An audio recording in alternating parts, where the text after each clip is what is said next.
ሰላም ውድ የመልካም ወጣት 2018 ደማስቆ ተሳታፊዎቻችን እግዚአብሔር እየረዳን እያገዘን እዚህ ደርሰናል። ዛሬ ወደ እናንተ የመጣ ነው አዲስ አበባን አቋርጣችሁ ወደ ሐዋሳ ለምትመጡና ከአዲስ አበባ ተነስታችሁ ወደ ሐዋሳ ለምትመጡ ተሳታፊዎቻችን መልእክትን ለማስተላለፍ ነው። እናንተ ተሳታፊዎቻችን እኛ ባዘጋጀነው ትራንስፖርት ለመምጣት የምታስቡ ከሆነ በቅድሚያ በብርሃን ባንክ አካውንታችን 2200 ብር በማስገባትና ለእሁድ ጠዋት እንድትዘጋጁ ልናሳስባችሁ ወደ እናንተ መተናል። እዚህ ጋር አንድ ነገር አስተውሱ። ወደ አዲስ አበባው የትራንስፖርት ቦታ ስትመጡ ስክሪንሾት የማንቀበል መሆኑን ተገንዝባችሁ ወደዚህ ስትመጡ ከባንክ ተቀናሽ የተደረገበትን ቴክስት ሜሴጅ ወይንም ደግሞ ከባንክ የተቀበላችሁትን ወረቀት ደረሰኝ ብቻ ይዛችሁ በመምጣት የምትስተናገዱ መሆኑን ልናስታውሳችሁ እንወዳለን። አሁንም ደግመን የምንነግራችሁ በፍጹም ስክሪንሾት አንቀበልም። ከዚህም በተጨማሪ እሁድ ከ11 ሰዓት ጀምሮ በቤተክርስቲያኒቷ ቅጥር ግቢ ውስጥ በመገኘት ሊደርስ ከሚገባው የትኛውንም አይነት መጉላላት ራሳችሁ እንድትጠብቁ ስንል ልናሳስባችሁ እንወዳለን። መልካም ወጣት ደማስቆ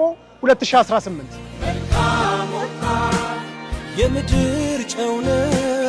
መልካም ወጣት ባለራዕይ ነው። መልካም ወጣት ተስፈኛ ነው።